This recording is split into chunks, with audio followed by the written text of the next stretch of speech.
नमस्कार दोस्तों, वंदे मातरम, जय हिंद। मैं शिवन सिंह यादव आपका स्वागत करता हूं आपके अपने यूट्यूब चैनल टेढ़े अकेडमी पे। तो बेसिक इंग्लिश ग्रामर का आज एक मैं नया कॉन्सेप्ट लेकर आपके सामने आए हैं। हम लोगों ने सीखा था मॉडल्स के बारे में, मॉडल्स का बेसिक कॉन्सेप्ट भी सीखा, उसमें एक मॉडल्स हम शुरू लेकर भी पढ़ाए हैं। तो आप इन पिछली वीडियो को भी देखिए ताकि आप लोगों को बेसिक क्लियर हो जाए, तो उसके बाद ये वीडियो को देखिएगा। तो आज हम लोग मॉडल्स से ही रिलेटेड शुड के अंतर्गत हम लोग बताए थे कि क्या क्या कंडीशन होता है। तो आज पढ़ेंगे use of should have. Use of should have के बारे में पढ़ेंगे। Use of should have. आज हम लोग जानेंगे कि यूज ऑफ शुड हैव का प्रयोग कहाँ पे करेंगे, यानी इसकी पहचान क्या होती है। इसकी पहचान क्या होती है। आप लोग बात ना करें बच्चे, क्योंकि हम पढ़ा रहे हैं तो इसमें आवाज़ भी जा रही है। तो आप लोग शांति से बैठे रहिए और इसको आप लोग समझते रहिए, नोट करते रहिएगा। तो यूज ऑफ शुड हैव का प्रयोग कहाँ करेंगे हम लोग। तो हम लोग पहचान जाने थे शुड के बारे में कि शुड का हिंदी अर्थ होता है चाहिए। तो यूज ऑफ शुड का भी हिंदी अर्थ होता है चाहिए। लेकिन जब यूज ऑफ शुड दोनों साथ में आता है तो हम इसका पहचान अलग से बनाएंगे, अलग से इसकी पहचान करेंगे। यानी कि यूज ऑफ शुड का पहचान होता है यदि किसी वाक्य में चाहिए का प्रयोग हो, यदि किसी वाक्य में चाहिए का प्रयोग हो और चाहिए से पहले कोई क्रिया हो। यदि किसी वाक्य में चाहिए का प्रयोग हो और चाहिए से पहले कोई क्रिया हो तथा चाहिए के बाद था का प्रयोग हो, चाहिए के बाद था का प्रयोग हो, तो उस दशा में दिए गए वाक्यों का अनुवाद बनाने के लिए प्रत्येक कर्ताओं के साथ शुड हैव का प्रयोग किया जाता है। यानी यदि किसी वाक्य में चाहिए का प्रयोग हो, चाहिए से पहले कोई क्रिया हो तथा चाहिए के बाद क्या हो, था का प्रयोग हो, तो उस दशा में प्रत्येक कर्ताओं के साथ शुड हैव का प्रयोग किया जाता है और मुख्य क्रिया का थर्ड रूप का यहाँ पे प्रयोग करेंगे, यानी मुख्य क्रिया का तीसरा रूप आता है। तो इसका स्ट्रक्चर क्या होता है आइए हम जानते हैं, यानी रूल इसको बनाने का क्या होता है, कैसे बनाएंगे। तो सबसे पहले सब्जेक्ट लिखेंगे, सब्जेक्ट, उसके बाद होता है शुड हैव, उसके बाद होता है शुड हैव,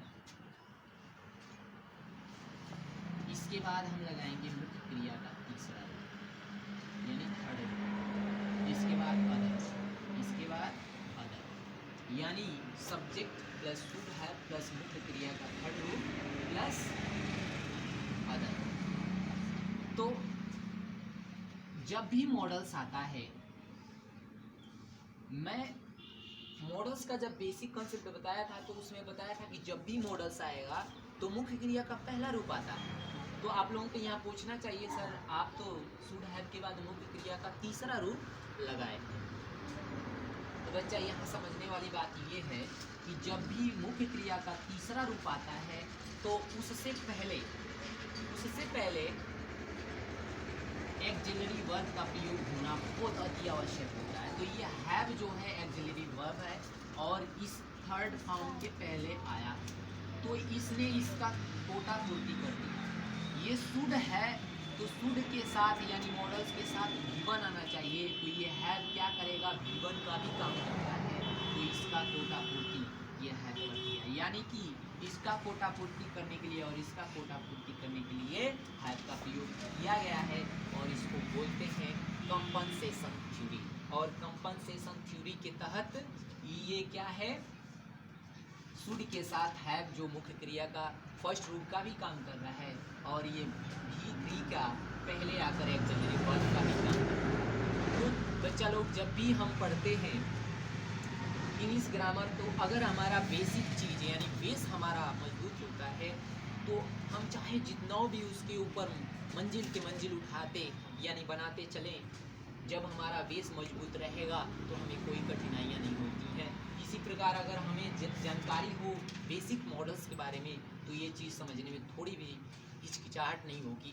तो आइए समझते हैं, ये रहा इसका स्ट्रक्चर और एग्जाम्पल इसका कैसे बनाएंगे। यानी अगर मैं एग्जाम्पल दूं, जैसे राम को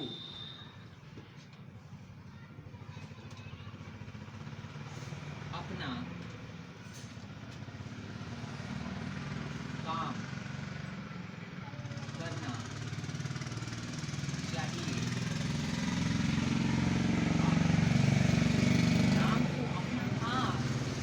राम को अपना काम करना चाहिए। यानी मैंने बताया था कि यदि किसी वाक्य में ये वाक्य है चाहिए का प्रयोग हो और चाहिए से पहले कोई क्रिया हो तो करना एक क्रिया है, और चाहिए के बाद था का प्रयोग हो तो इस दशा में प्रत्येक कर्ताओं के साथ शुड हैव का प्रयोग करेंगे और मुख्य क्रिया का तीसरा रूप लगाएंगे। तो हमने क्या देखा कि ये सब्जेक्ट यानी कि राम, सब्जेक्ट मैंने सबसे पहले लिख दिया, तो सब्जेक्ट यानी राम और प्रत्येक कर्ताओं के साथ शुड यानी कि शुड, उसके बाद हैव, उसके बाद मुख्य क्रिया का तीसरा रूप करना। करना का फर्स्ट रूप होता है डू, सेकेंड रूप होता है डिड और थर्ड रूप होता है डन। क्या होता है? यानी कि राम शुड हैव डन, अपना काम कर रहा है तो ये अपना की अंग्रेजी सब्जेक्ट के अनुसार आएगा, तो राम के अनुसार अपना की अंग्रेजी हिज होगा। क्या होगा? हिज। और काम कर रहा है तो वर्क। क्या होगा? वर्क। यानी कि Ram should have done his work. अगर मैं अगला एग्जांपल दूं, जैसे आप लोगों को बाजार जाना चाहिए था। आप लोगों को बाजार जाना चाहिए था। ठीक, आप लोगों को बाजार जाना चाहिए था, तो सबसे पहले कर्ता यानी यू, उसके बाद शुड हैव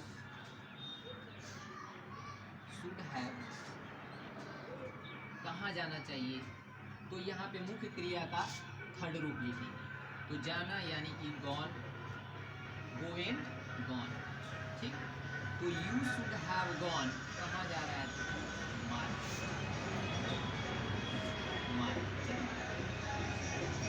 इस प्रकार हमने शुड हैव का पहचान भी सीखा, इसका स्ट्रक्चर भी सीखा, एग्जाम्पल भी सीखा।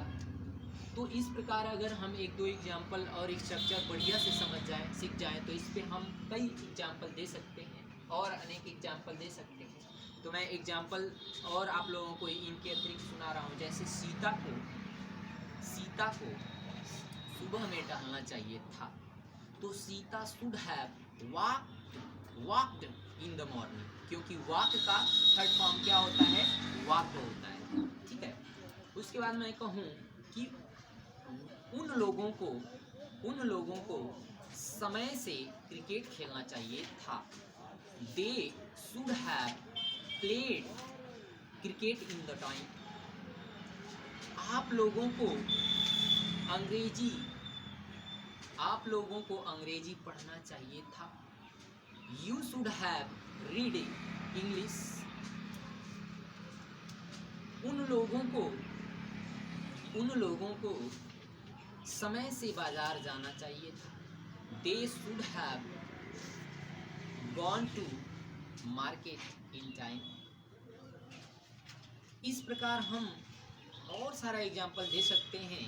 तो आप लोग इसका बेसिक पहचान, स्ट्रक्चर और एग्जाम्पल समझिए कैसे बनाया जा रहा है, इसकी पहचान क्या हो सकता है, स्ट्रक्चर क्या है, तो आपको बहुत अच्छा से ये सब जानकारी मिल जाएगा। तो आप लोग